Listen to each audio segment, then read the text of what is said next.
আকাশবাণী শিলচর আঞ্চলিক সংবাদ পড়ছে সৌমিত্র চৌধুরী। লোকসভা নির্বাচনের ষষ্ঠ পর্যায়ের প্রচার অভিযান আজ বিকেলে শেষ হচ্ছে। বিজেপির প্রবীণ নেতা তথা প্রধানমন্ত্রী নরেন্দ্র মোদী গতকাল উত্তরপ্রদেশে ও স্বরাষ্ট্রমন্ত্রী অমিত শাহ পশ্চিমবঙ্গে প্রচারে অংশগ্রহণ করেন। এদিকে বিজেপির জাতীয় সভাপতি জেপি নাড্ডা গতকাল পশ্চিমবঙ্গের উত্তর 24 পরগনা জেলায় নির্বাচনী প্রচারে অংশগ্রহণ করেন। এরপর শ্রী নাড্ডা হাওড়া জেলার শিমুলপুর খেলার মাঠে আয়োজিত এক জনসভায় বক্তব্য রাখেন। দলের প্রবীণ নেতা তথা আসামের মুখ্যমন্ত্রী ডক্টর হিমন্ত বিশ্ব শর্মা গতকাল ঝাড়খণ্ডে প্রচারে অংশ নেন। অন্যদিকে কংগ্রেস দলের নেত্রী প্রিয়াঙ্কা গান্ধী গতকাল ঝাড়খণ্ডের গোদ্দায় নির্বাচনী জনসমাবেশে বক্তব্য রাখেন। দলের জাতীয় সভাপতি মল্লিকার্জুন খাড়গে ও রাহুল গান্ধীও গতকাল ঝাড়খণ্ডে দলীয় প্রার্থীদের পক্ষে সমর্থন করেন। অষ্টাদশ লোকসভা নির্বাচনের সপ্তম তথা অন্তিম পর্যায়ে আগামী 1 জুন দেশের 8টি রাজ্য ও একটি কেন্দ্রশাসিত অঞ্চলের মোট 57টি আসনের জন্য ভোট গ্রহণ করা হবে। এই পর্যায়ে মোট 904 জন প্রার্থী প্রতিদ্বন্দ্বিতায় রয়েছেন। নির্বাচন কমিশনের প্রকাশ করা তথ্য অনুযায়ী সপ্তম পর্যায়ের জন্য 2105 জন প্রার্থী মনোনয়ন দাখিল করেছিলেন। অন্তিম পর্যায়ে উত্তরপ্রদেশ ও পাঞ্জাবের 13টি করে আসন সহ পশ্চিমবঙ্গে 9টি, বিহারে 8টি, উড়িষ্যার 6টি, হিমাচল প্রদেশে 4টি, ঝাড়খণ্ডে 3টি ও কেন্দ্রশাসিত অঞ্চল চণ্ডীগড়ে 1টি আসনের জন্য ভোট গ্রহণ করা হবে। আগামী 4 জুন ভোট গণনা করা হবে। রাজ্যের শিক্ষামন্ত্রী ডক্টর রনোজ পেগু জানিয়েছেন যে একাদশ শ্রেণীতে নাম ভর্তির পঞ্জীয়নের জন্য আগামী 1 জুন থেকে দর্পণ পোর্টাল খুলে দেওয়া হবে। শিক্ষামন্ত্রী জানান যে যেসব শিক্ষার্থী পূর্বে দর্পণে নিজের নাম পঞ্জীয়ন করতে পারেননি তারা আগামী 1 জুন থেকে নিজেদের নাম পঞ্জীয়ন করতে পারবে। শিক্ষামন্ত্রী ডক্টর পেগু আসাম উচ্চতর মাধ্যমিক শিক্ষা পরিষদের দর্পণ পোর্টালে এবছর মোট 3,16,509 জন শিক্ষার্থী নাম পঞ্জীয়ন করেছে বলে জানিয়েছেন।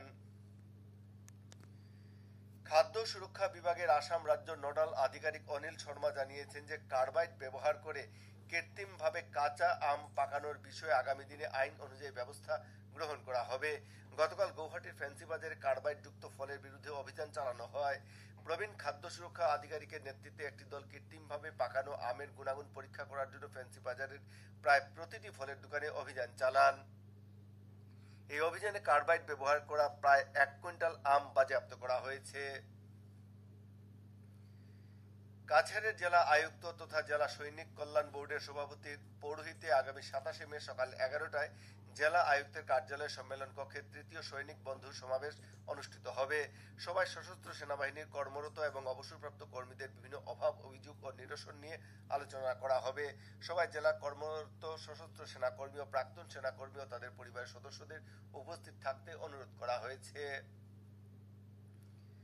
হাইলাকান্দি জেলায় আগামী জুন মাসের খাদ্য সুরক্ষার চাল বরাদ্দ করা হয়েছে। জেলা আয়ুক্ত এক বিজ্ঞপ্তিতে জেলার রেশন দোকানদারকে আগামী 31 মের আগে বরাদ্দকৃত চাল সংগ্রহ করতে বলেছেন। জেলার অন্তোদয় অন্নপূর্ণা যোজনার রেশন কার্ডধারীদের 35 কিলোগ্রাম করে চাল এবং প্রায়োরিটি হাউস হোল্ড কার্ডের ক্ষেত্রে মাথাপিছু 5 কিলোগ্রাম করে চাল বন্টন করা হবে। জেলা প্রশাসন থেকে ই-পস ডিভাইসের মাধ্যমে বরাদ্দকৃত চাল মাসের নির্ধারিত অন্ন সেবার দিনগুলিতে বন্টন করতে নির্দেশ দেওয়া হয়েছে।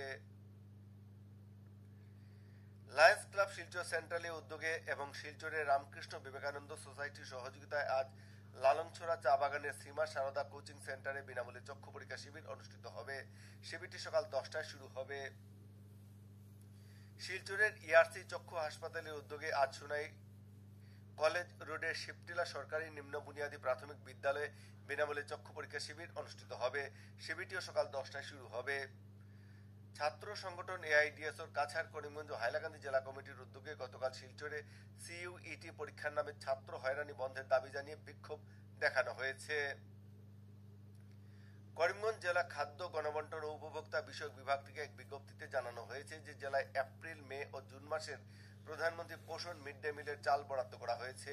এই চাল ছাত্রছাত্রী পিছু প্রতিদিন ক-মান শ্রেণীতে 100 গ্রাম, নিম্ন প্রাথমিক পর্যায়ে 100 গ্রাম এবং উচ্চ প্রাথমিক পর্যায়ে 150 গ্রাম করে বরাদ্দ করা হয়েছে।